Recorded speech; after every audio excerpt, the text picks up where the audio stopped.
गुरु मालिक के आदेश अनुसार हमारी सबकी जीवात्माओं के समान करता,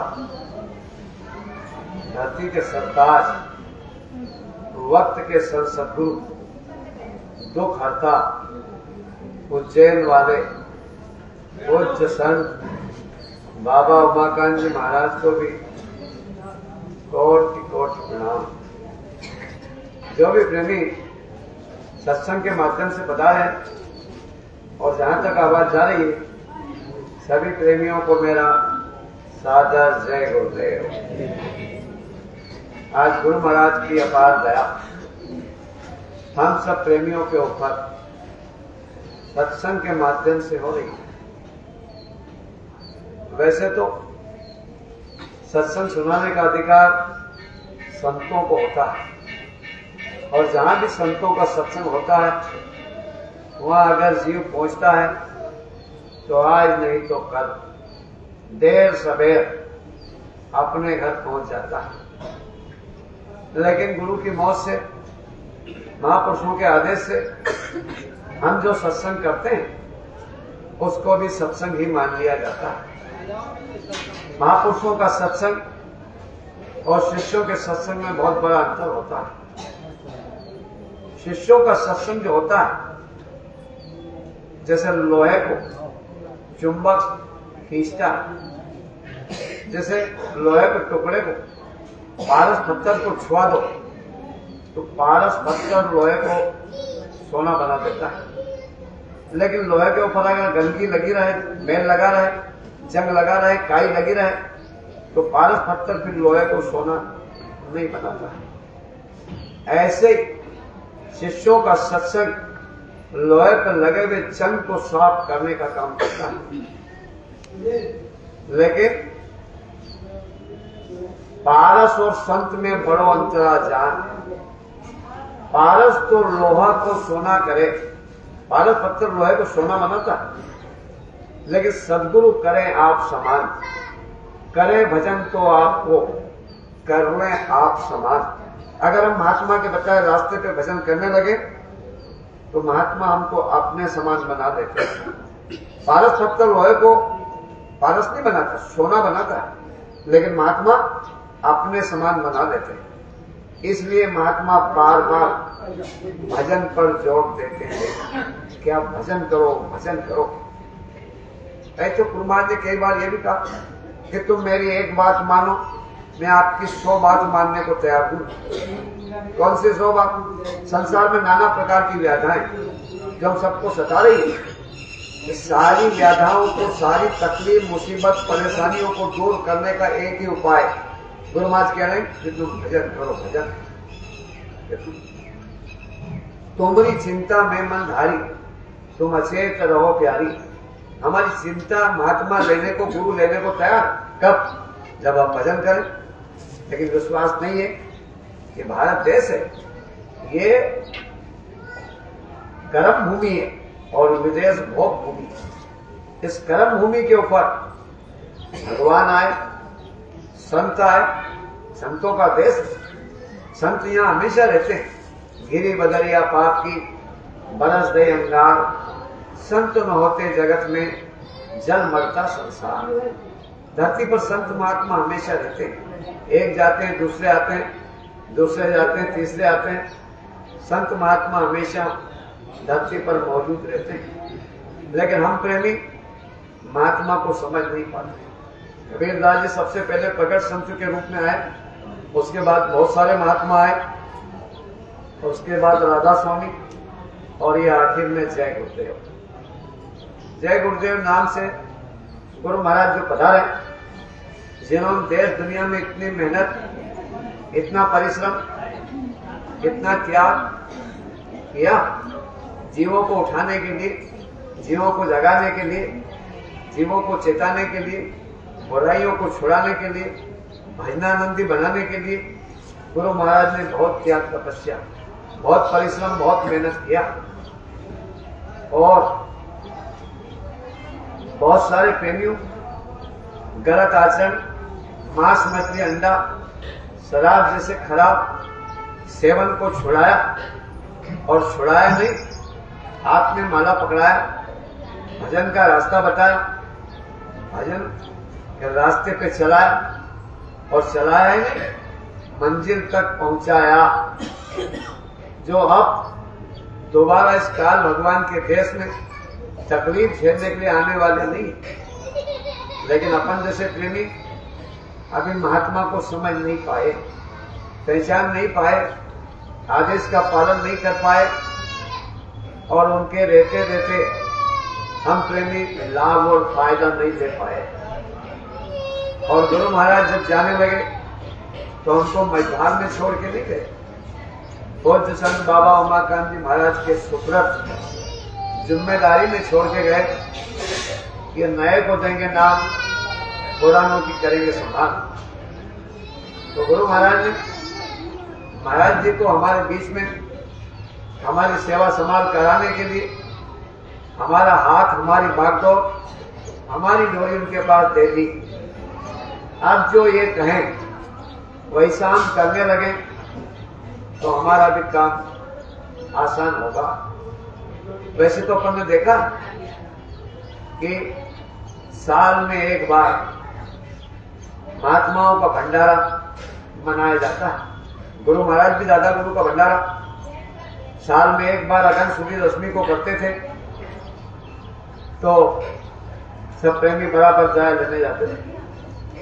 लेकिन समय ज्यादा खराब होने के कारण से पूज्य संत बाबा उमाकांत जी महाराज ने अति दया करते हुए हम जैसे प्रेमियों को भटकने से रोकने के लिए नाना प्रकार के उपाय निकाले।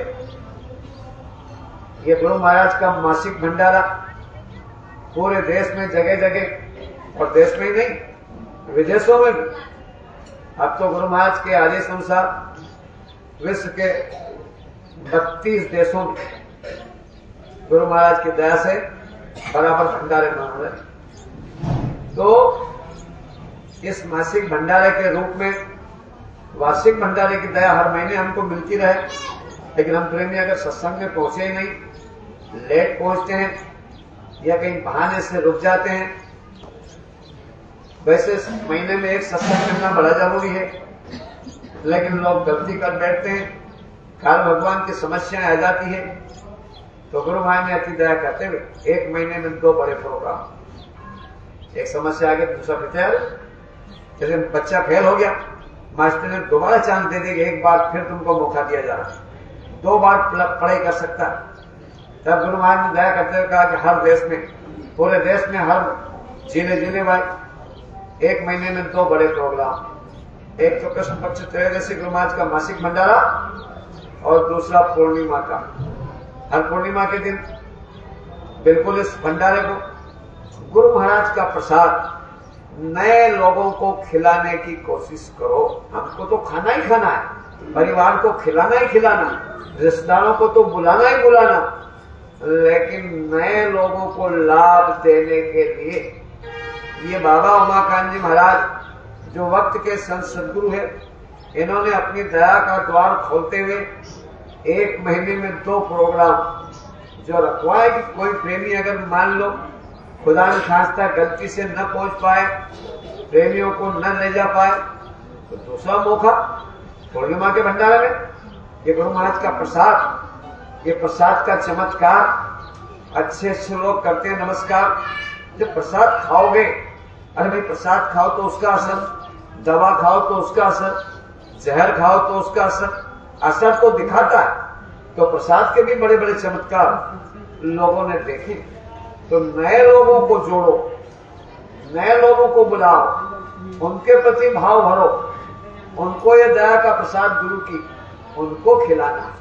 इसलिए गुरु महाराज कहते हैं माता बहनों को जो आदेश दिया, ये चुटकी सेवा बराबर निकाला करें, क्योंकि पहले के जमाने में माता बहनें घर में बरकत रखती थी।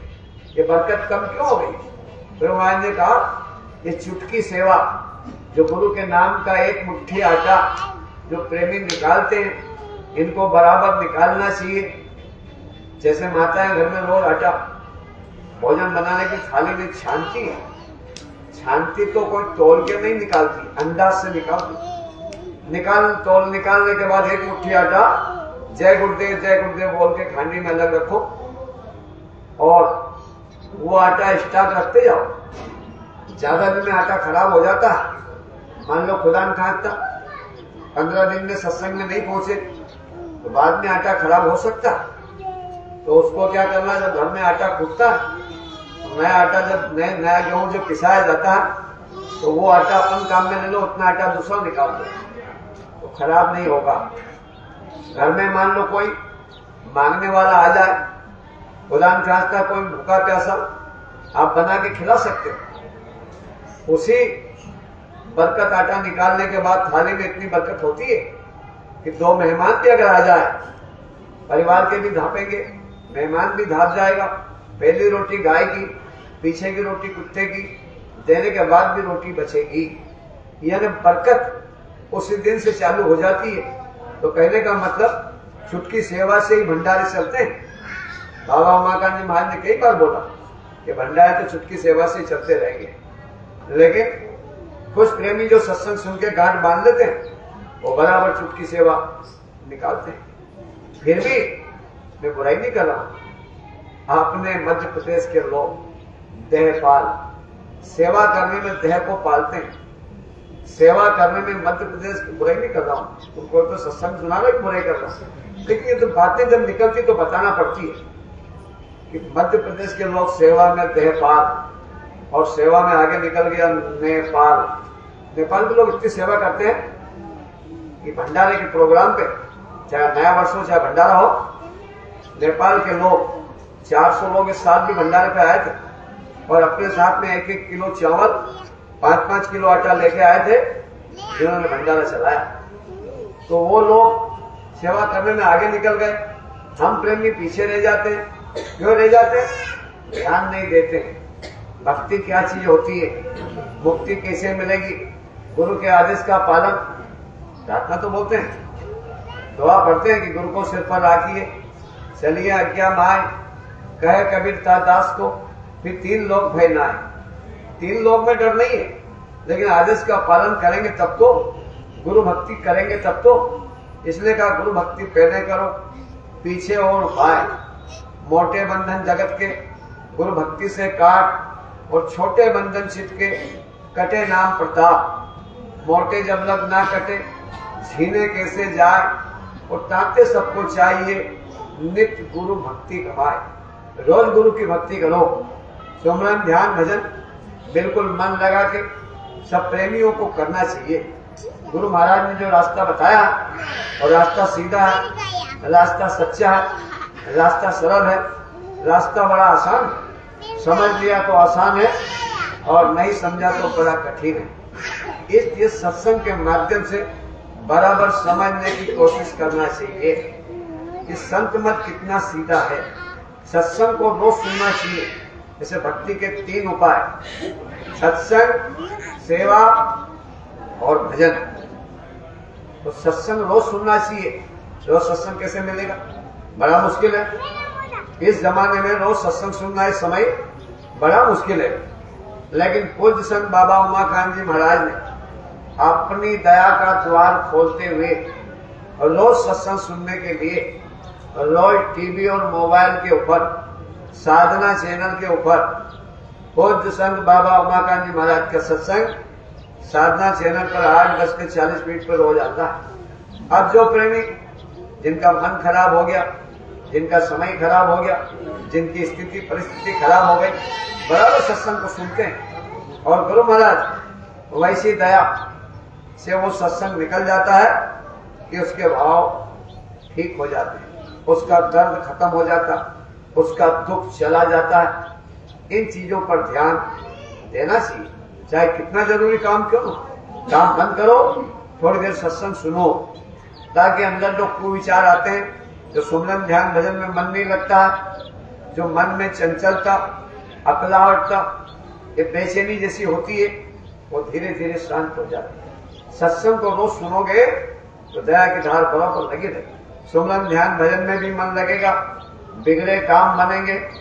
सत्संग के लिए तो क्या क्या नहीं बताया, लेकिन तब के वर्ष 1000 है। सत्संग घड़ी एक तो भी बराबर किया नहीं सुखदेव विवेक। हजारों वर्ष की तपस्या से एक घड़ी का सत्संग बड़ा होता है। लेकिन होना चाहिए जगे हुए महापुरुषों का। तो बाबा उमाकांत जी महाराज बराबर सत्संग के माध्यम से हमको आगाह करते हैं, चिंताएं को हरते हैं, लेकिन हम ध्यान नहीं दे पाते क्योंकि माया का देश है। माया झकझोर कर देती है, माया अच्छे अच्छे फैला देती है। इसलिए माया से बचना, काल के देश से निकलना। दो प्रकार की माया महात्मा ने बताई है, एक जड़ माया और चेतन माया। चेतन माया तो औरतों को, माता बहनों को, और ये जड़ माया रुपया पैसे को। इसी में आदमी उलझता जा रहा, भक्ति से दूर होता जा रहा और मौत के किनारे करीब पहुंचा रहा। इसलिए गुरु महाराज सत्संग के माध्यम से सबको जगा रहे कि आप कहीं संसार में फंस न जाओ, अपना मन कहीं और न चला जाए। मरती बार जहां मन रहेगा, गांव की भाषा में कहा था ना, जहां आशा तहां बासा। जब मन रहेगा वहीं हमको जन्म लेना पड़ेगा। इसलिए मन 24 घंटे गुरु के चरण में लगा रहे, गुरु के शरण में बना रहे। इसलिए गुरु महाराज ने जो उपाय बताए, पहला है सत्संग, दूसरा है सेवा और तीसरा है भजन। सत्संग सुनो, सेवा करो और भजन करो और निकल चलो। ये मौका है अपने लिए, सबके लिए, समझदार के लिए मौका है, और नहीं समझो तो बाद में धोखा है। धोखे से बचो, मौके का फायदा ले लो। गुरु महाराज दया देना चाहते हैं, पार करना चाहते हैं, जब तो कहते हैं हम आए वही देश से जहां तुम्हारो धाम, तुम सबको घर पहुंचाना एक हमारो काम। एक लक्ष्य, एक निशाना, गुरु महाराज हमको लेने के लिए आए। ले कब जाएंगे? जब उनके आदेश का पालन करेंगे, जब सुमरन ध्यान भजन करेंगे। भजन तो बहुत सारे प्रेमी कर भी रहे हैं और फायदा भी बराबर उठा रहे हैं, लेकिन कुछ प्रेमी अभी डगमगा रहे हैं कि आखिर में करना क्या है। काम तो बन नहीं रहा, दिखाई नहीं दे रहा, सुनाई नहीं दे रहा। फिर कह रहे हैं चलो ठीक है, जितनी देर बैठ के उतनी देर ठीक है, चलो बाद में बैठ लेंगे। मन तरह तरह से बखेड़ा करता। गुरु महाराज ने कहा 2 घंटे भजन रोज करो। अब 2 घंटे थी, 1 घंटे नहीं बैठ पाते। जैसे मान लो हमको यहाँ से भोपाल जाना है और मान लो भोपाल का रास्ता 3 घंटे का है, बस वाले बस में बैठ गए और कहा भैया कितनी देर में भोपाल पहुंचाओगे? कहा भैया 3 घंटे में पहुंचा दूंगा। आप बैठने के बाद उसको 1 घंटे में कहो भाई हमको उतार दो, तो क्या भोपाल आ गया? भोपाल तो आएगा, तो 1 घंटे मने उतर जाओ। तो ये अगर भोपाल पहुंचना ही है तो 3 घंटे बैठना ही है। पेट भर के रोटी खाना, 4-5 की रोटी की भूख लगी, 1 रोटी दे दे, उठ जाएंगे? बिल्कुल नहीं उठेंगे। ऐसे ही जो गुरु ने आदेश दिया है कि हमको कम से कम 1 घंटा सुबह और 1 घंटा शाम को भजन करना है, वैसे 2.5 घंटे का नियम होता है। 2.5 घंटे प्रेमी अगर सुबह सुबह भजन कर ले तो उसका दिन पूरा फ्री हो गया। लेकिन सुबह भजन कौन कर पाते हैं? जो समय से सोते हैं। वैसे रात्रि के 4 पहर जो बने, पहले पहर सब कोई जगे, दूजर भोगी जान, तीजे पहर चोर जगे, चौथे जोगी मान, चौथे पहर जो न जगे, करे न गुरु मत जाप, मुंह फाड़ा सोवत रहे, ताको लागे पाप। जो चौथे पहर नहीं जगता है, 3 बजे बिस्तर नहीं छोड़ता है, उसको दोष लगता है। गुरु से रास्ता तो लिया लेकिन भजन नहीं किया, इसलिए पाप के भागीदार, दोष अपराधी बन जाते हैं। इसलिए जल्दी उठना चाहिए, समय से जागो, समय से चेतो, समय से भजन करो और निकल चलो। गुरु महाराज हमको अंदर का नजारा दिखाना चाहते हैं। कहा ना, हुस्न बेताब है जलवा दिखाने के लिए। गुरु महाराज जलवा दिखाना चाहते हैं, अंदर की कुछ चीज दिखाना चाहते हैं, लेकिन हम प्रेमी समझ नहीं पा रहे हैं कि गुरु महाराज क्या करेंगे। ऐसे मन से रूखे फूके हो जाते हैं और उड़ जाते हैं। कुछ प्रेमी तो बराबर लगे रहे और कुछ प्रेमी सोचते हैं कि इतने दिन हो गए और अभी तक नहीं दिखाई दिया, आगे भी क्या दिखाई देगा। यानी गुरु पर अविश्वास कर लिया, मन ने धोखा दे दिया और हम गुरु के आदेश से लूखे फूके रह गए।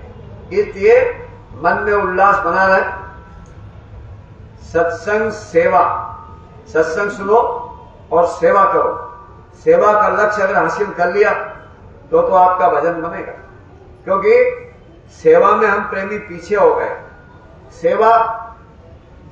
सेवा जो प्रेमी मन से जो करते हैं, देखा देखी भी कर सकते हैं। एक जगह गुरु महाराज का एक दफे सत्संग चल रहा था, वो एक प्रेमी को समझा बुझा दिया प्रेमियों ने, तो कहा भाई आएंगे, समय मिलेगा तो आ जाएंगे। ठीक है, कभी कभी तो साथ में चलते, कभी बाद में आते, कभी आते ही नहीं। एक प्रेमी ने कहा चलो वो आज का माँ का काम निकल गया, चलो सत्संग नहीं चलते, लेट होगा तो होगा, 10-20 मिनट लेट हो गया।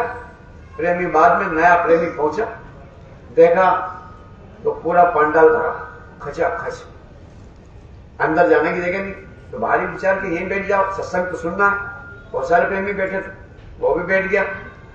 इधर उधर देखता भी जा रहा कि तमाम इधर भी भंडारे चल रहे हैं, भंडारे इधर भी चल रहे हैं, गुरु महाराज का सत्संग चल रहा। नया नया प्रेमी पहुंचा, देखा कि बहुत सारे प्रेमी सेवा में लगे, इनको कुछ मिला है तो भी सेवा कर रहे हैं। सोचता रहा, विचार करने लगा कि अपन भी कोई सेवा करो, हो सके सेवा का ही कोई महत्व हो तो क्या सेवा करें, वो सत्संग सुनने की सेवा करें। लेकिन बुद्धि का, आप जैसे बुद्धि का तेज था, विचार कुछ न कुछ सेवा तो करना चाहिए, सत्संग तो सुनते जाओ, सेवा भी करते जाओ। अब ऐसा विकल्प क्या चले कि सत्संग चलकर क्या सेवा करें।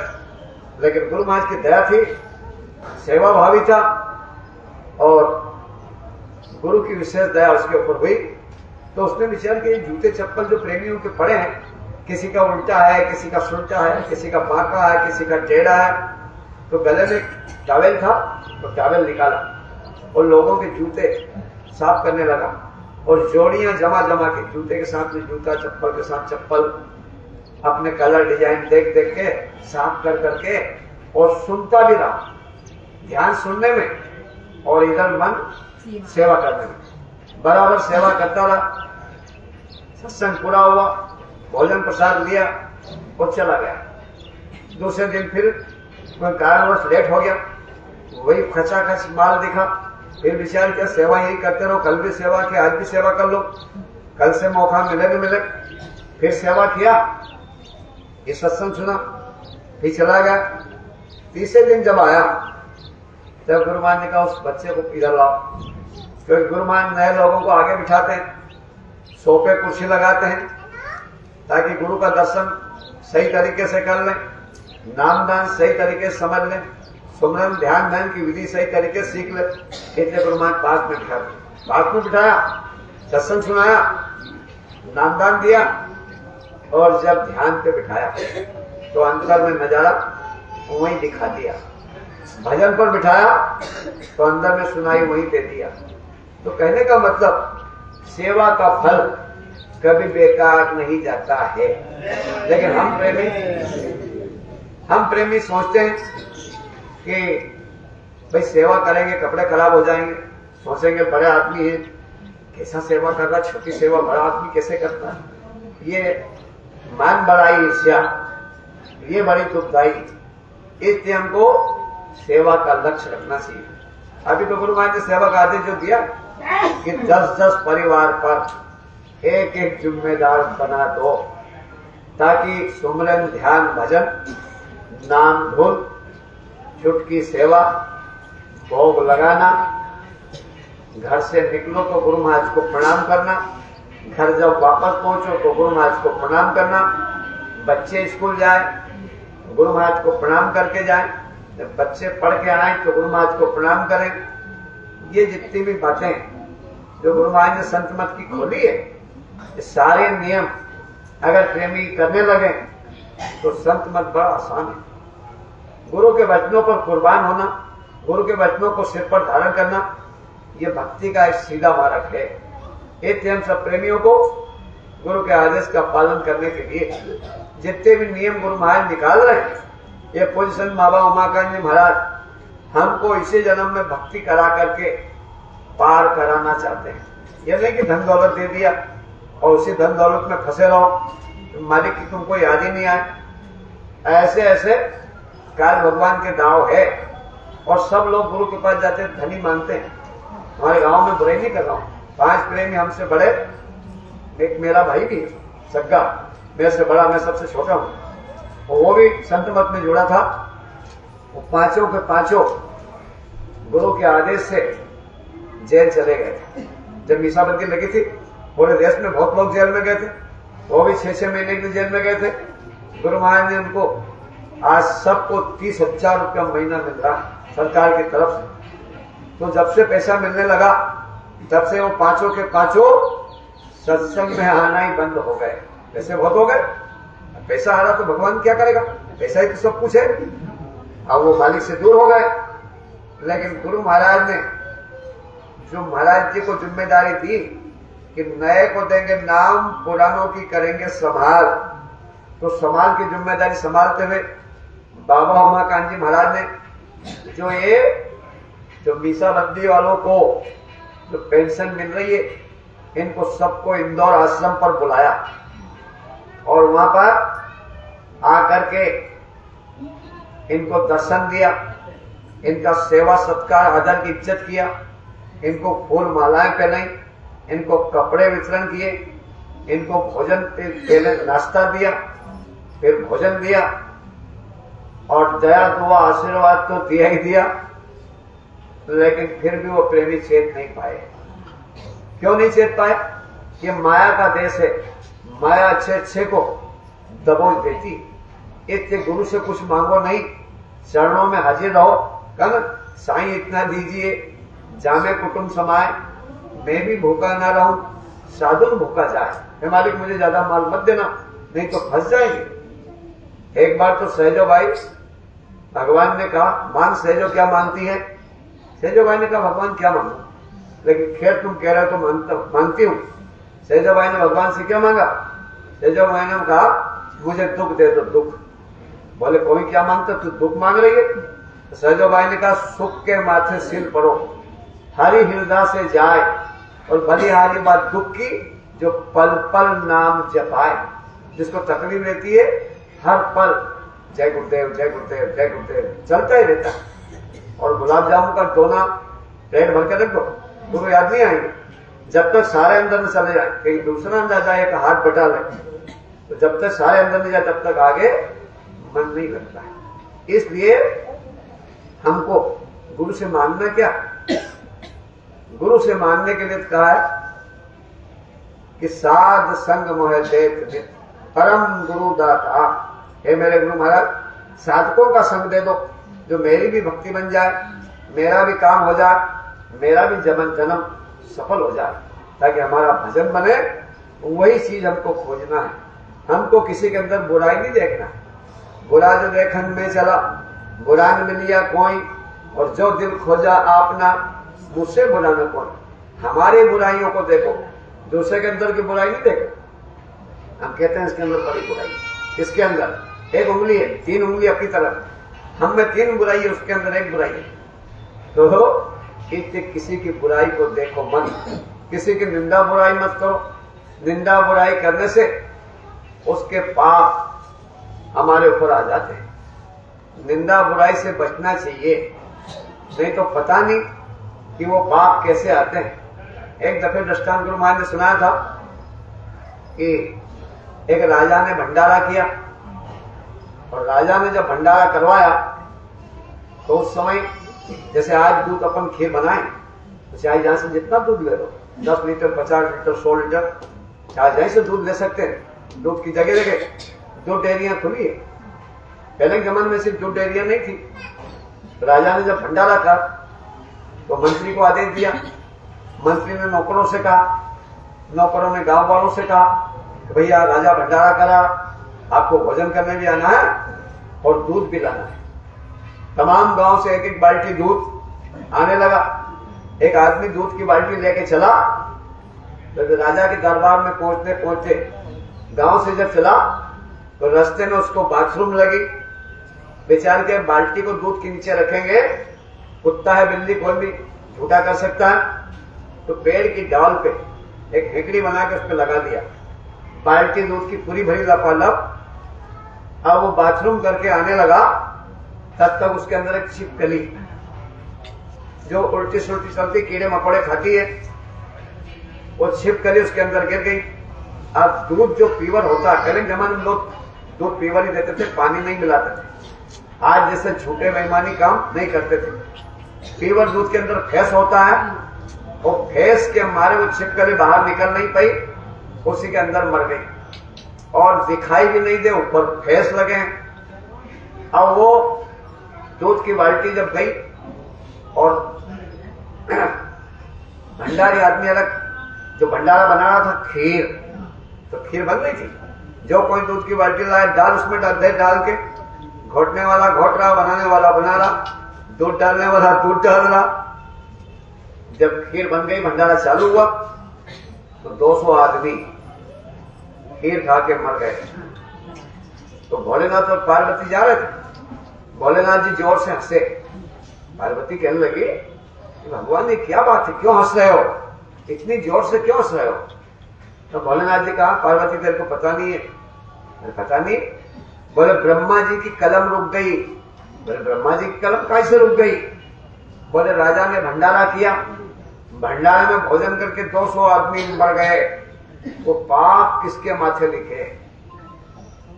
तो ब्रह्मा जी की कलम रुक गई, इसलिए हंसी आ रही। पार्वती थोड़ी देर बाद बोली कि पाप तो राजा ने किया। बस भोलेनाथ फिर जोर से हंसे। बोले अब क्या हुआ? बोले अब क्या हुआ? ब्रह्मा जी की कलम चल गई। बोले चल गई? कैसे चल गई? बोले पाप तेरे माथे लिख दिया। बोले मैंने कौन सा पाप किया? तो कहा तूने क्यों कहा राजा ने पाप किया? अरे राजा ने कौन सा पाप किया? राजा ने तो भंडारे का आदेश दिया। मंत्री ने उनको कहा बनाने वाला अलग है, परोसने वाले अलग है, खाने वाले अलग है, लाने वाला अलग है, पैसा देने वाला सब अलग अलग है। राजा ने कौन सा पाप किया? तूने क्यों कहा राजा ने पाप किया? तो पाप तेरे माथे आ गया। कहा गांव की भाषा में, जो बोले सो तपेली मांझे, तो तुम काहे को बोले? इसलिए किसी की बुराई न करना है और न सुनना है। हमको क्या करना है? हमको तो जय गुरुदेव, जय गुरुदेव, जय गुरुदेव, जय जय गुरुदेव, जय गुरुदेव, जय गुरुदेव, जय गुरुदेव, जय गुरुदेव। तो हमारा लक्ष्य सेवा का बना रहे, सत्संग सुनते रहें। और अभी तो लोग भजन की बात तो ठीक है, गुलाबी कपड़े भी बरोबर नहीं पहन रहे और न बच्चों से पहना रहे। गुलाबी का महत्व अलग है, गुलाबी का महत्व प्रेमी समझ नहीं पाए। गुरु महाराज ने ये टाट के कपड़े नहीं पहनाए, उसके पहले गुलाबी पगड़ी बनवाई थी। 1979 में गुरु महाराज ने कहा था, ए प्रेमियों 2.25 मीटर का कपड़ा खरीदो और गुलाबी कलर में भिजा दो और उसकी पगड़ी बांधो, पगड़ी। फिर गुरु महाराज 1983 में बोले कि गुलाबी पगड़ी को उतार के पेटी में संभाल के रखना और टाट के कपड़े पहनो। जब से प्रेमियों ने एक आदेश पर 1 करोड़ आदमी ने टाट पहना था और ये बोले थे कि गुलाबी का समय जब जरूरत पड़ेगी आगे आपको बताया जाएगा। तो कोई संत बाबा उमाकांत जी महाराज ने दक्षिण भारत का काफिला लेके गए, तब कहा कि गुरु महाराज का आदेश अब हो चुका है, गुलाबी कपड़े पहनो। और कहा जहां तक गुलाबी वालों की नजर जाएगी अकाल मौत नहीं हो पाएगी। जहां तक गुलाबी वालों की नजर जाएगी अकाल मौत होने से बच जाएगी। तो आइए, साल तो अकाल मौत का, गुरु महाराज ने इसका इशारा किया कि साल में बड़ी बड़ी घटनाएं घटेगी और इशारा यहां तक कर दिया कि युद्ध भी होंगे। फिर धीरे से ढका, उसको दबाया, नए साल में बोले थे। फिर बोले कि हम कोई भविष्यवाणी नहीं कर रहे, हम तो इशारा कर रहे हैं, जो हमको दिखाई दे रहा वो बता रहे हैं। तो गुलाबी कपड़े, गुरु महाराज कह रहे हैं जो भी प्रेमी शाकाहारी सदाचारी नशा मुक्त रहते हुए गुलाबी कपड़े पहनेंगे, जय गुरुदेव नाम को याद करेंगे, वो लोग तो अकाल मौत से बचेंगे, जिसको चाहे उसको बचा लेंगे। तो बराबर गुलाबी कपड़े हम सब प्रेमियों को पहनना, और हमको ही नहीं, परिवार रिश्तेदारों को, अड़ोस पड़ोस को, किसी को भी पहना सकते हो। ये जैसे आदमी बीमार होता थोड़ा बहुत बीमार हो जाते हैं, गोली खा लो ठीक हो गया। ज्यादा बीमारी हो गई कैप्सूल खा लो। और मान लो बीमारी असाध्य रोग हो गए तो डॉक्टर के पास ले गए तो डॉक्टर पीने की दवा भी देगा, गोली भी देगा, कैप्सूल भी देगा, इंजेक्शन भी लगाएगा, हो सके तो बॉटल भी चढ़ाएगा और जरूरत पड़े तो ऑपरेशन भी करेगा। ऐसे ही गुलाबी पहनना, सुमरन ध्यान भजन करना, नाम धुन करना, चुटकी सेवा निकालना, गुरु महाराज को भोग लगाना, गुरु महाराज को प्रणाम करना, शाकाहार का प्रचार करना, ये सब क्या चीजें हैं? ये सारी व्याधाएं, ये जितने भी गुरु महाराज ने ये जो खेल रचे ये हमको बचाने के लिए, सबका असर अलग अलग हो रहा है। एक ये सारे विषय में पास होने वाला ही बच्चा पास होता है। एक विषय में भी अगर बच्चा फेल होता है तो उसको पास नहीं, सप्लीमेंट्री कहते हैं। तो हमको सप्लीमेंट्री नहीं लाना, हमको तो फर्स्ट डिवीजन पास होना है, गुरु के हर आदेश का पालन करना है और भक्ति करके इसी जन्म में पार होना है। अभी नाम धुनी का महत्व प्रेमी समझ नहीं पाए। एक बार हमको आदेश दिया कि जाओ, आदेश तो सबको था कि भाई 15 दिन के लिए सब प्रेमी प्रचार पे जाएंगे और अपना ही खाएंगे, लोगों का नहीं खाना है। तो साथ में ले गए गाड़ियां।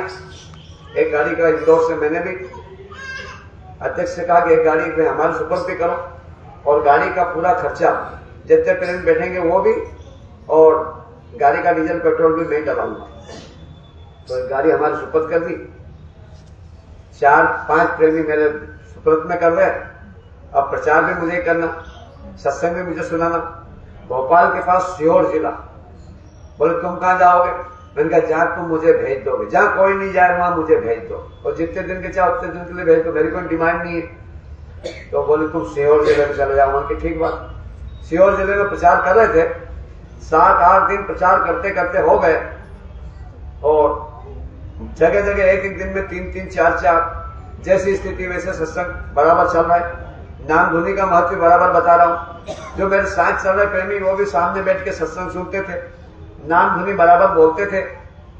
और मैं सत्संग में बोलता भी था कि नाम धुन को अगर अपने मुखारबिंद से बोलोगे तो पूरा लाभ, और अगर सुनोगे तो आधा लाभ। सुनने वाले को आधा लाभ, बोलने वाले को पूरा लाभ। वो बराबर सुनते थे। फिर मैं ये भी कहता था जो धीरे धीरे बोलोगे तो फायदा धीरे धीरे होगा, जोरदार शब्दों में बोलोगे फायदा जोरदार होगा। सब बात बराबर बताता था। वो प्रेमी बराबर नाम धुन बोलते भी थे। लेकिन 8 दिन के बाद एक दिन ऐसा मौका आया कि उस दिन दोपहर हो गई, खाना हम बना नहीं पाए। तो एक गांव से निकले। मैंने कहा भाई 12 बज गए, अभी तक खाना नहीं बना, तो जल्दी से जल्दी खाना बनाया जाए। खाने का सारा सामान गाड़ी में रखा। तो जैसे गांव से बाहर निकले मैंने कहा यहाँ बना दिया जाए। एक आदमी बोला यही अच्छी जगह नहीं, बोला आगे चलो। बोले आगे चले, मैंने यहाँ बना दिया जाए। बोले यहाँ नहीं, आगे चलो। दूसरा बोल रहा, तीसरी जगह बोला, तीसरा आदमी बोला यहाँ नहीं और आगे चलो। ऐसे 4 बार ऐसे बोल चुके आगे चलो आए। कब तक आगे चले? 5वीं बार मुझे एक आदमी दिखाई दिया। तो मैंने भाई साहब से कहा बाबू जी जय गुरुदेव। बोले जय गुरुदेव। मैंने कहा बाबू जी ये कुआ आपका? बोले हाँ। बोलो क्या बात है? उनकी बात कुछ नहीं है, हम गुरु महाराज शाकाहार का प्रचार कर रहे हैं, महात्मा की बात बता रहे हैं। गौ हत्या, जीव हत्या, मानव हत्या बंद कराने का काम, ऐसे गुरु महाराज हमारे भगवान से मिलने का रास्ता बताते हैं। और महात्मा हमारे लेते कुछ नहीं है। बहुत सारे महात्मा तो मिलकर लेवता लेने वाले, बहुत सारे महात्मा लेवता बन के, हमारे महात्मा तो देवता, ये देने वाले। तो बोले बजे मन की बजे तो ये है कि हमको आपके कुएं पर रोटी बनाना है और रोटी भोजन करना है। वो हाथ जोड़ा उसको छोड़, ऐसे ऐसे वो बुलाते। मैं डरोगा, हमको आपसे कुछ नहीं चाहिए, हमको तो आपके कुएं का पानी और वो छांव जगह, और भोजन इतना बनेगा कि आपके 4-5 प्रेमी जो काम कर रहे हैं ना, ये और आप अपन सब मिलके भोजन करेंगे। बोले उसलिए मना नहीं कर रहा हूं। फिर तो उनके कुएं पर आम का पेड़ कम से कम 100 फीट ऊंचा, उसके छत्ते पर ये बड़ा मधुमक्खियों का छत्ता लगा। बोले वो जो बा बैठे ना वो बा, उसलिए मना कर रहा हूं, ऐसे मना नहीं कर रहा हूं। मतलब वो चिंता छोड़ दो। बोले क्यों? मैंने कहा अपन चूल्हा थोड़ी जलाएंगे, ये दाल बाटी नहीं बनाएंगे, जिस लकड़ी कंडे नहीं जलाएंगे। हमारे पास तो गैस का चूल्हा और टंकी रखी है, और गैस के चूल्हे में से आपको पता है धुआं नहीं निकलता है, और मधुमक्खियां धुएं से नाराज होती है। तो बोले आप जानो आपका काम, मैंने तो बता दिया। तो मैंने कहा निकालो प्रेमी, सामान निकालो। गाड़ी ले गया, गाड़ी खड़ी करी और प्रेमी निकले, और मैंने कहा बनाओ। तो वो गैस का चूल्हा लगाया, और मैंने उनसे कहा आप बैठो सब, मैं आपको सत्संग सुनाता हूँ। 4-5 प्रेमी जो उनके यहाँ काम कर रहे थे, उनको बेचारों को काम करना कर दिया बंद। कोई गन्ना छोड़ रहा था, कोई खेत में निदाई कर रहा था, उनको सबको बुला दिया, और मैंने उनको सुनाया सत्संग। आधा घंटा सत्संग चला, और सत्संग सुनने के बाद मैंने देखा कि भाई रोटी बन चुकी है, अब भोग लगाया जाए। तो मैंने कहा देखो भैया, सत्संग तो बाद में करेंगे, अब ये गुरु महाराज की दया से जो आपको सुना दिया, अब अपन भोग लगाते हैं, और भोग लगा के अपन भोजन करते हैं। तो वो उठे और चले गए दूर बाथरूम करने के लिए, और मैंने वहीं हाथ धोया और पत्थर और लोना उठाया, और इतने में वो रोटी बेलने वाला जोर से चिल्ला कर, बाप रे तो क्या हुआ? जब तक वो रोटी बेलने के गाल में एक मक्खी ने मारा सटाक, बोले दौड़ो रे, बाप रे मार डाला। मन की क्या हुआ क्या? अब देखो हजारों मक्खियां उड़ रही है, मधुमक्खियां उड़ने लगी और काटने लगी। तो मैंने कहा ये इतनी मक्खियां उड़ रही है, अब ये छोड़ने वाली नहीं है। लेकिन गुरु महाराज ने कहा भारी से भारी मुसीबत में जय गुरुदेव नाम बोल के आप रक्षा कर सकते हो। तो मैंने कहा बोलो प्रेमियों, जय गुरुदेव, जय गुरुदेव, जय गुरुदेव, जय जय गुरुदेव, जय गुरुदेव, जय गुरुदेव, जय गुरुदेव, जय जय गुरुदेव। अब हजारों की तादाद में मक्खियां उड़ रही है, और उन दोनों प्रेमियों को काटने लगी, और मैं जोर से जय गुरुदेव बोलने लगा। लेकिन वो चारों प्रेमियों से एक भी जय गुरुदेव नहीं बोले। वो तो यही बोले कि अरे दौड़ो रे, बचाओ रे। तो मैंने कहा बचाने वाले को क्यों नहीं बुलाते हो? बोलो जय गुरुदेव, जय गुरुदेव, जय गुरुदेव, जय गुरुदेव। लेकिन वो चारों में से एक भी जय गुरु क्यों उनको काट रही ना। लेकिन मैं बोल रहा हूँ, मेरे अगल बगल में मक्खियां उड़ रही है, एक मक्खी भी मुझसे टच नहीं हो रही है। उनको चारों को धीरे धीरे टच कर, जोर से नहीं, अगर ज्यादा मारती तो वो बच नहीं सकते, लेकिन वो सुन रहे हैं, बोल नहीं रहे। फिर मैंने 4-5 बोलने के बाद कहा कि गाड़ी में बैठो, अभी भी मौका गाड़ी में बैठ जाऊं। मैं गाड़ी में चाबी लगी थी, तो गैस तो उन्होंने किया बंद। एक तो गन्ने के खेत में घुस गया, एक गेहूं के खेत में घुस गया, एक गाड़ी उठा के घुमाता घुमाता रोड पर रख गया, एक मेरी गाड़ी में बैठा। मैंने गाड़ी स्टार्ट करी और भगाता भगाता रोड से उस भैया को बिठाया, और दोनों को बिठा करके 2 किलोमीटर दूर गाड़ी भगाता हुआ ले गया। 2 मधुमक्खियों ने साथ नहीं छोड़ा। मैं जय गुरुदेव धुन बोलता रहा, मुझसे टच नहीं हुई, 2 मक्खी गाड़ी में घुस गई। लेकिन 2 किलोमीटर बाद रोका, टावल से उनको निकाला, और फिर उनके बदन से 1-1 इंची कांटे पकड़ के खींचे। और फिर मैंने कहा, फिर वो धीरे से छुपके हो गए। 2 जने आए, तो मैंने कहा तुम जय गुरुदेव क्यों नहीं बोले? बोले भैया जय गुरुदेव क्या बोले, मारे से सट मारे तो याद नहीं आए। वो वही याद आए कि दौड़ो रे बचाओ रे, दौड़ो रे बचाओ। तो मैंने कहा मैं कह रहा था बचाने वाले को बुला लो, तुमने क्यों नहीं बुलाया? बोले भैया गलती तो हो गई। मैंने कहा रोज तो तुमको सिखा रहा था कि जय गुरुदेव नाम की धुन को बोलोगे तो फायदा मिलेगा, और सुनोगे तो कम लाभ। तो सुनने वाले को कम काटा, बोलने वाले को बिल्कुल नहीं काटा, और फिर भी तुमको कमी काटा। सुना था ना, नहीं तो तुमको भी बचना नामुमकिन था। फिर जैसे तैसे थोड़ी देर के बाद एक बात आपको उल्टी चालू हो गई, तो ले गया मैं अस्पताल में ले जाके तीनों को 1-1 इंजेक्शन लगाया, और एक बात साहब से उनको बाटल चलाना पड़ी, वरना बचना नामुमकिन था। तो कहने का मतलब है जय गुरुदेव नाम की धुन में पावर पूरी भरी हुई है, पूरी ताकत है, लेकिन हम प्रेमियों को विश्वास नहीं है, बोलते नहीं। प्रार्थना तो बोलते थे, कौन सी? कि घर घर में सतगुरु नाम की धुन होना चाहिए रे, घर घर में सतगुरु नाम की धुन होना चाहिए। अब पार लगाने वाले का गुण गाना चाहिए रे, भव पार लगाने वाले का गुण गाना चाहिए। अब किस किस के घर में नाम धुन हो रही है? अरे तो गुरु महाराज बोले थे कि हम सब जानते हैं कहाँ कहाँ नाम धुन हो रही है। तो बराबर अगर करते हो तो अच्छी बात है, और नहीं करते हो तो नाम धुन सोमवार के इनके यहाँ, मंगलवार को इनके यहाँ, बुधवार को इनके यहाँ, गुरुवार को इनके यहाँ, ऐसा नियम बना लो।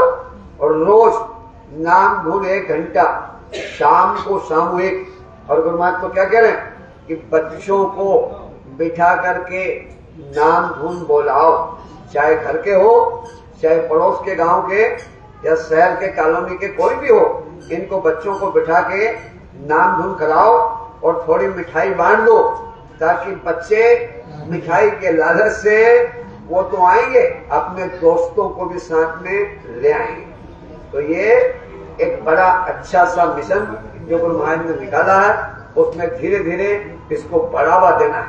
गुलाबी पहनने का, नाम धुन बोलने का, शाकाहार के प्रचार का, ये जो भी गुरु महाराज के मिशन चल रहे हैं, इनमें आप बढ़ावे का काम करो, घटावे का काम नहीं करना है, क्योंकि स्थिति बड़ी खराब होने वाली। ऐसा सहयोग इस सुमरन ध्यान भजन में, नाम धुन में, गुलाबी में, प्रचार प्रसार में ऐसा सहयोग हमको करना है। एक में एक को जोड़ोगे कितने होते हैं?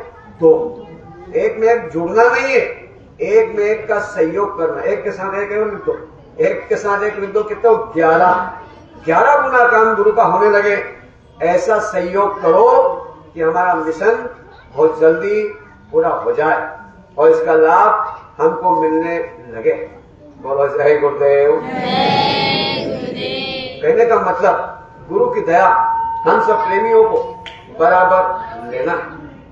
अभी आज मासिक भंडारा है, दया लेने के लिए आए और दया बराबर सबको मिलेगी। और सत्संग बड़ा सही साथ गुरु की दया से चल रहा, लेकिन कुछ प्रेमियों को मैं देख रहा हूँ सुस्ती आ रही। अब मैं बताऊंगा, चिंता मत करो, नाम नहीं लूंगा। कोई नींद की झपकी ले रहे हैं। अब क्यों झपकी ले रहे हैं? देखो, नींद आने के 3 कारण। पहला कारण है ज्यादा खा लो तो नींद आती है। और महात्मा क्या कहते हैं? कम खाना और गम खाना। तो न तो कोई कम खाना पसंद करता, न गम खाना पसंद करता। कुछ प्रेमी तो विचार करके आए, चलो भंडारा में भोजन करते हैं, करेंगे, वहीं प्रसाद देंगे। कुछ प्रेमी सोचेंगे दबा लो, बाद में फिर खाएंगे। कुछ लोग खाने के चत्तू रहते हैं, बुराई नहीं कर रहा हूं, लेकिन कुछ लोग तो इतना खाते हैं कि खा खा के मध्य प्रदेश को बाहर ले आए। उठना बैठना आराम, ये कम खाना और गम खाना। ज्यादा खाने से नींद आती है। कम खाने वाले डॉक्टर के पास नहीं जा सकते और गम खाने वाले थाने कोर्ट कचहरी में नहीं जा सकते। इसलिए थोड़ा कम खाना चाहिए। भूख से 1 रोटी कम खाओगे, सुस्ती उस्ती नहीं आएगी। दूसरा नींद आने क्या कारण है? नींद आने का कारण दूसरा ये है, लिखा स्वामी पिछले पाप से, गुरु चर्चा न सुहाय, या मूर्ख लड़े या ऊंगे, या उठ घर को जाए। 3 कारण होते। पिछले पाप जब आते हो तो या तो सुस्ती आएगी, या किसी से झगड़ा कर लेगा, या फिर उठ को घर चला जाएगा। गुरु का सत्संग, गुरु का अमृत बच्चन सुनना उसको पसंद नहीं। पाप आड़े आ गए ना, ये सूरज तो निकला, गर्मी दे रहा, ठंडी को भगा रहा, लेकिन बादल आड़े आ गए। ऐसे ही कर्मों के बादल आ जाते हैं। तीसरा नींद आने का कारण क्या है? तीसरा नींद आने का कारण यह है कि एक बार ये निंदिया रानी ये गुरु महाराज के पास चली गई और गुरु महाराज से कहा, गुरु महाराज जब सबका उद्धार करते हो तो मेरा उद्धार कैसे होगा? तो गुरु महाराज ने कहा, निंदिया रानी चिंता मत कर, तेरा उद्धार तो मैं ऐसे ही कर दूंगा। बोले नहीं नहीं नहीं, हमको उपाय बता दो। तो गुरु महाराज ने कहा, देख निंदिया रानी, अगर तू अपना उद्धार चाहती है तो ये सत्संग तो जगह जगह चलते हैं, तो सत्संग में चली जाना और जाके किसी के सिर पे बैठ जाना। वो ऐसे ऐसे झपकी लेता रहेगा और तू सत्संग सुनती रहना, वो ऐसे रह जाएगा और तेरा उद्धार हो जाएगा। तो ऐसा ना हो कि निंदिया रानी सिर पे बैठ जाए और मैं सत्संग सुनाता रहूं, तुम सुनते रहो, निंदिया रानी का उद्धार हो जाए और हम ऐसे ही रह जाए, तो मेरा सुनाना आपका सुनना बेकार चला जाएगा। एक दिन निंदिया रानी को भगाने की छोटी सी प्रार्थना मैं बोलता हूँ, आप उसको दोहरा देना, सत्संग तो आपको सुनाएंगे। बोलो जय गुरुदेव। तेरी जिंदगी धोखा दे जाएगी, कर लो भजन गुरु का। तेरी जिंदगी धोखा दे जाएगी, कर लो भजन गुरु का। तेरे मन के मन में रह जाएगी, कर लो भजन गुरु का। तेरे मन की मन में रह जाएगी, कर लो भजन गुरु का। जोड़ जोड़ रखी है माया, जोड़ जोड़ रखी है माया, और इसको देख देख भर माया रे, इसको देख देख भर माया। धरे यही सब रह जाएगी, कर लो भजन गुरु का। धरे यही सब रह जाएगी, कर लो भजन गुरु का। तेरी जिंदगी धोखा दे जाएगी, कर लो भजन गुरु का। तेरी जिंदगी धोखा दे जाएगी, कर लो भजन गुरु का। तेरी कोठी और तेरी हवेली, तेरी कोठी और तेरी हवेली बन जाएगी एक पहेली रे, बन जाएगी एक पहेली। खड़ी यहीं सब रह जाएगी, कर लो भजन गुरु का। खड़ी यहीं सब रह जाएगी, कर लो भजन गुरु का।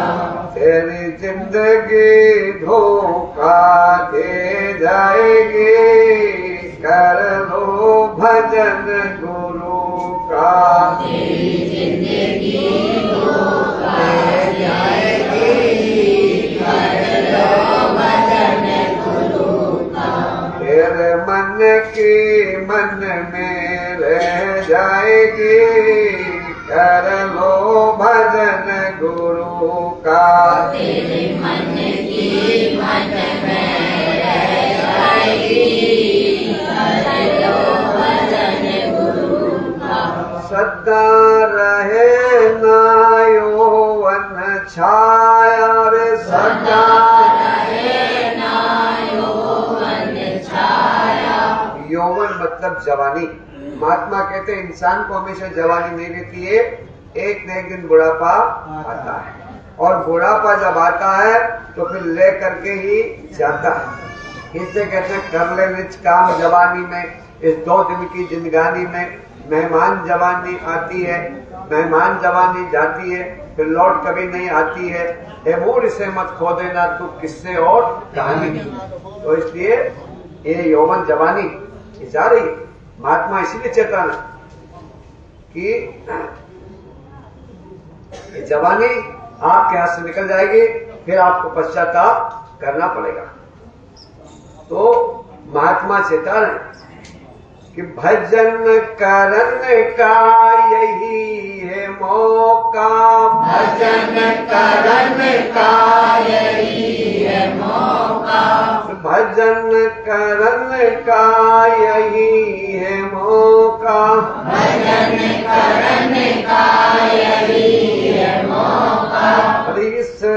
इस जीवन का नहीं है भरोसा, भरोसा इस जीवन का नहीं भरोसा, मौत उठा कर ले जाएगी, कर लो भजन गुरु का। मौत उठा कर ले जाएगी, कर लो भजन गुरु का। तेरी जिंदगी धोखा दे जाएगी, कर लो भजन गुरु का। तेरी जिंदगी धोखा दे जाएगी, कर लो भजन गुरु का। जय गुरुदेव जी आए चेतावन, जय गुरुदेव जी आए चेतावन। ये गुरु महाराज हमको चेताने के लिए आए कि मनुष्य में मिला गाय के लिए, ये मनुष्य शरीर भजन करने के लिए मत, भजन करना ही सार है, वरना जीना बेकार है। एक चेता रहे, समझा रहे, क्या बता रहे हैं? जय गुरुदेव जी आए चेतावन, जय गुरुदेव जी आए चेतावन। रूप धरे हैं अति मन भावन, रूप धरे हैं अति मन भावन। सूरत तुम्हारी तर जाएगी, कर लो भजन गुरु का। सूरत तुम्हारी तर जाएगी, कर लो भजन गुरु का। तेरी जिंदगी धोखा दे जाएगी, कर लो भजन गुरु का। तेरी जिंदगी धोखा दे जाएगी, कर लो भजन गुरु का। तेरे मन की मन में रह जाएगी, कर लो भजन गुरु का। तेरे मन की मन में रह जाएगी, कर लो भजन गुरु का। तो कोई हमारी जिंदगी धोखा न दे दे, कहीं मौत उठा के न ले जा, नहीं तो फिर मन की मन में ले जाएगी कि भगवान ने मनुष्य ही तो दिया, संसार के सारे काम करते रहे, सिर्फ भजन नहीं किया। भजन ये दुनिया के काम कभी कम नहीं होंगे, एक दिन मन में हम नहीं, कामकाज खत्म होने वाले नहीं। रावण के पास जो सोने की लंका थी, वो भी यही कहता रहा कि मैं आग से धुआं निकलना बंद कर दूंगा, स्वर्ग में जाने के लिए सीढ़ियां लगवा दूंगा। वो भी अपने काम पूरा नहीं कर सका, तो हम भी अपने काम पूरे नहीं कर सकते। इसलिए हमारा मेन काम, मेन लक्ष्य, मेन उद्देश्य, हमारा निशाना भजन पर ही रखना है। भजन, दुनिया के काम छूटे, भजन नहीं छूटना चाहिए। पहले उठ के बराबर नित्य नेम से पहले नाम धुन करो, प्रार्थना बोलो और सुमरन, ध्यान और भजन, ये करने के बाद ही संसार के काम हमको करना है, ताकि हमको कोई प्रकार की व्याधा सताएगी नहीं। जो सुबह उठ के भजन करता है उसका दिन ठीक निकलता है, मन में चिड़चिड़ाहट नहीं होती है और बिगड़े काम भी बनते हैं। और सुबह कोटा पूरा कर लो, क्या मालूम हो सके दिन में हमारी मौत हो जाए। इसलिए सुबह का काम, सुबह भजन का काम पहले करो। शाम को सोने के लिए जाओ तो थोड़ा भजन करके सो, क्या मालूम रात को सोते रह जाए। तो कहने का मतलब दोनों टाइम का लक्ष्य ऐसा बनाओ कि पहले भजन बाद में भजन। ये वही प्रेमी जो सोचेंगे, जो इसी जन्म में हमको अपने घर चलना है, इसी जन्म में पार होना है, जिनका लक्ष्य होता है, जिनका उद्देश्य होता है, जो वादे के पक्के होते हैं, जो गुरु भक्ति का काम, गुरु भक्ति का पाठ पढ़े, सत्संग के वचनों पर ख्याल देते हैं और गुरु को अपना मानते हैं, गुरु से प्रेम करते हैं। गुरु से प्रेम अगर जो प्रेमी करने लग गए, तन मन से साचा रहे, सदगुरु पकड़े बाँह और काल कभी रोके नहीं, देवे राह बताए। काल भगवान भी उसको नहीं रोकते हैं जो गुरु के वचन का पालन करते हैं। इसलिए हम सब प्रेमियों को गुरु के वचन का पालन बिल्कुल नित्य नियम के अनुसार करना चाहिए। जो जो भी गुरु महाराज अभी नियम का पालन बराबर लगा रखें। इस साल जो तकलीफ आएगी, हो सके इंटरनेट बंद हो जाए, तो गुरु महाराज ने 10-10 परिवार के ऊपर एक एक जिम्मेदार जो बनाया, तो आपके यहाँ भी जिम्मेदार जो बने, किन किन को जिम्मेदारी मिली है, निष्ठा से प्रेम से बराबर घर घर जाकर के उनका सेवा का लक्ष्य, सुमिरन ध्यान देने का लक्ष्य, जो गुरु महाराज का उद्देश्य है, उसको आप बताओ। अभी लोगों को पता नहीं है, लोग जगह नहीं है, समझ नहीं पा रहे। जैसे गुरु महाराज पहले शुरू में जब नेपाल गए तो गुरु महाराज की बहुत सेवा की। पहली मर्तबा जब गुरु महाराज गए तो सेवा तो लोगों ने किया, और बाद में शाम को पूछा कि गुरु महाराज भोजन में क्या बनाया जाए। तो गुरु महाराज ने कहा जो आपको पसंद क्या है, आपके हिसाब से क्या बनाना चाहते हो।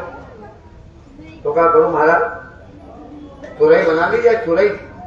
बोले हाँ, तुरई की सब्जी तो हमको बहुत पसंद है। तो प्रेमी कहने लगे गुरु महाराज नेपाल में जल तुरई फेमस है। बोले जल तुरई क्या होती है। बोले गुरु महाराज मछली है ना, मछली को जल तुरई कहते हैं। तब गुरु महाराज ने कहा अरे बच्चा, ये कोई खाने की चीज है, इन चीजों को नहीं खाना चाहिए। जब गुरु महाराज ने सुनाया तो उन्होंने कहा अरे गुरु महाराज, हमको आज तक किसी ने बताया ही नहीं कि ये चीज खाने की नहीं है। तो कहने का मतलब उन लोगों ने गुरु के आदेश से ये मांस मछली अंडा शराब बंद कर दिया और भक्ति में लग गए। जब दोबारा गुरु महाराज गए तो सबके पक्के मकान बन गए।